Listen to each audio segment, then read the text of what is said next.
நாகையில் ஆண்டவர் நர்சிங் கல்லூரி விடுதியில் மாணவிகளுக்கு உணவு வழங்க ரேஷன் அரிசி கடத்தலில் ஈடுபட்ட லாரி ஓட்டுநர் மற்றும் ரேஷன் கடை விற்பனையாளரை போலீசார் கைது செய்து சிறையில் அடைத்தனர். மேலும் அவர்களிடம் இருந்து 55 மூட்டை அரிசி, 8 மூட்டை கோதுமை, 3 மூட்டை பருப்பு பறிமுதல் செய்து கல்லூரி தாளாளர் மற்றும் ரேஷன் கடை உதவியாளரை போலீசார் தேடி வருகின்றனர்.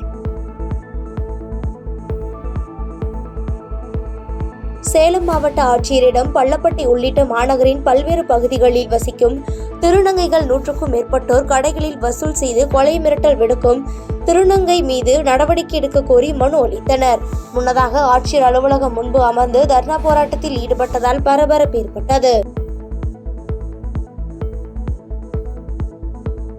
சேலம் மாவட்டம் சங்ககிரி அருகே கள்ளத்தனமாக மது விற்பவர்கள் மீது நடவடிக்கை எடுக்க கோரி பெண்கள் சாலை மறியல் போராட்டத்தில் ஈடுபட்டனர். சம்பவ இடத்திற்கு விரைந்து வந்த சங்ககிரி காவல்துறையினர் சாலை மறியலில் ஈடுபட்டவர்களிடம் பேச்சுவார்த்தை நடத்திய நிலையில் அனைவரும் கலைந்து சென்றனர். இதனால் அப்பகுதியில் சிறிது நேரம் போக்குவரத்து பாதிப்பு ஏற்பட்டது. திருச்சி மாவட்ட ஆட்சியர் அலுவலகம் அருகில் ஊராட்சி செயலாளர் சங்கத்தின் மாநில துணை செயலாளர் பழனிசாமி தலைமையில் பல்வேறு கோரிக்கைகளை வலியுறுத்தி ஆர்ப்பாட்டம் நடைபெற்றது. தொடர்ந்து செய்தியாளர்களுக்கு பேட்டியளித்த மாநில துணை செயலாளர் பழனிசாமி ஓய்வூதியத்தை உயர்த்தி வழங்க வேண்டும் உள்ளிட்ட பல்வேறு கோரிக்கைகளை வலியுறுத்தி சென்னை இயக்குநர் அலுவலகத்தில் முற்றுகையிட்டு தொடர் காத்திருப்பு போராட்டம் நடத்த இருப்பதாக தெரிவித்தார். வருகிற 4ஆம் தேதி சென்னை இயக்குநரகத்திலே முற்றுகை போராட்டம் நடத்த திட்டமிட்டிருக்கிறோம். அதுவும் அப்பொழுதும் எங்களுடைய கோரிக்கைகள் நிறைவேற்றப்படாவிட்டால் ஏப்ரல் 21 முதல் தொடர் காத்திருப்பு போராட்டம் நடத்த திட்டமிட்டிருக்கிறோம். எனவே அரசு எங்களுடைய கோரிக்கையை பரிசீலித்து எங்களை நிறைவேற்றி தர வேண்டும் என இந்த போராட்ட களத்தின் வாயிலாக கேட்டுக்கொள்கிறோம். அரியலூரில் உள்ள தனியார் மண்டபத்தில் ஒருங்கிணைந்த குழந்தை வளர்ச்சி பணிகள் திட்டம் சார்பில் சமுதாய வளைகாப்பு விழா நடைபெற்றது.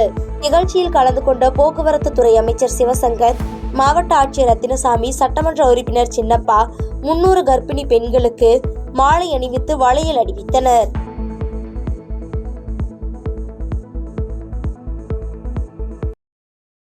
திருப்பத்தூர் மாவட்டம் வாணியம்பாடியில் உள்ள அரசு ஆரம்ப பள்ளியில் வகுப்பறை கட்ட நிதி ஒதுக்கியும் அதிகாரிகள் நடவடிக்கை எடுக்காததால் மாணவர்களுடன் சேர்ந்து பெற்றோர்களும் தர்ணா போராட்டத்தில் ஈடுபட்டனர்.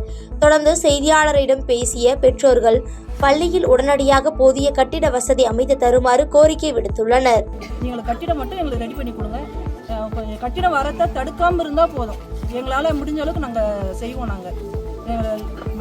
அவங்களால கட்ட முடிய ஃபண்டு பத்தலாம் கூட இருக்கிறவங்க எல்லா பேரண்ட்ஸ் கூட சேர்த்து கூட ஃபண்டு போட்டு கூட கட்ட முயற்சி பண்ணுவாங்க. ஏன்னா எல்லாருமே பள்ளிக்கூடம் வேணும்னு தான் இருக்கிறாங்களே. எல்லாரும் முக்கால்வாசி பேர் இந்த ஸ்கூலில் படித்தவங்க தான், நிறைய பேர் ஸ்கூலில் படித்தவங்க தான். அதுக்காக தான் இப்போ எல்லாருமே போகிறோம். ஏன்னா இந்த ஸ்கூலில் படித்து இந்த ஸ்கூல் இப்படி அழிஞ்சு போதே அப்படின்ற நிறைய பேருக்கு இந்த ஆதங்கம் தான் நிறைய பேர் இருக்குது. ஆனால் இனிமேல் இருக்கிற பசங்களோட வளர்ச்சிக்காக இந்த கட்டிடத்தை கொஞ்சம் கட்டி கொடுக்க சொல்லுங்கள். கட்டி கொடுத்தா கொஞ்சம் நல்லதாக இருக்கும். தேங்க்யூ. தென்காசியில் பாஜக மாவட்ட துணைத் தலைவர் பாலமுருகன் கண்ணகி இல்ல திருமண விழாவில் பாஜக மாநில தலைவர் அண்ணாமலை கலந்து கொண்டார். தொடர்ந்து திருமண விழாவில் பேசிய அவர், வரும் 2026 தமிழ்நாட்டை ஆட்சி செய்யும் வாய்ப்பு பாஜகவிற்கு கிடைக்கும் என்று நம்பிக்கை உள்ளதாக தெரிவித்தார்.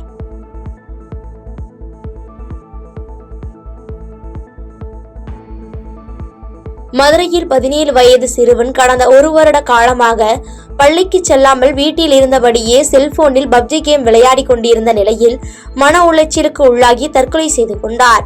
தொடர்ந்து போலீசார் இது குறித்து வழக்கு பதிவு செய்து விசாரணை மேற்கொண்டு வருகின்றனர். மதுரையில் அகில இந்திய வல்லரசு பார்வர்டு பிளாக் சார்பில் முன்னாள் அமைச்சர் ராஜேந்திர பாலாஜிக்கு எதிராக போஸ்டர் ஒட்டப்பட்டது. தொடர்ந்து ஒரு குறிப்பிட்ட ஜாதியை அவதூறாக பேசிய காரணத்தால் கண்டித்து போஸ்டர் ஒட்டிய சம்பவம் பரபரப்பை ஏற்படுத்தியது. விருதுநகர் மாவட்டம் சாத்தூரில் திமுக சார்பில் தொகுதி மறுசீரமைப்பு மற்றும் மும்மொழி கொள்கையை எதிர்த்து மாபெரும் கண்டன ஆர்ப்பாட்டம் நடைபெற்றது. இந்த ஆர்ப்பாட்டத்தில் ஏராளமான திமுக உறுப்பினர்கள் கலந்து கொண்டு உறுதிமொழி எடுத்தனர். பாதகம் செய்பவரை கண்டால் நாம் பயம் கொள்ளலாகாது பாப்பா, மோதி மிதித்து விடு பாப்பா, அவர் முகத்தில் உமிழ்ந்து விடு பாப்பா. அண்மை செய்திகளை உடனுக்குடன் தெரிந்து கொள்ள இணைந்திருங்கள் எம் நாடு தொலைக்காட்சியுடன்.